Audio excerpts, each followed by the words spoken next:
अगं माझ्या भावाचा फोन आला होता. हा बोलला की फॅमिलीला घेऊन येतो तुमच्याकडे. हा मग आणू द्या ना. मग एकटे येत आहे का?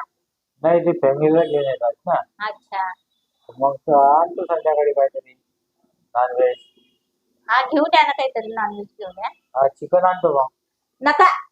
तुम्ही ते बॉयलर आणता ते काही चांगलं नाही लागत. बॉयलर चिकन आपलं मस्त गावठी चिकन आणा, मच्छी आणा, नाही तर मग मटन आणा.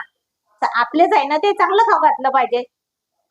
बरोबर आहे. मग मला वाटलं बाया कसं की बा त्यांचे नातलग असले हं, की मग चांगलं खाऊ घालायची इच्छा असते नाही त्यांची.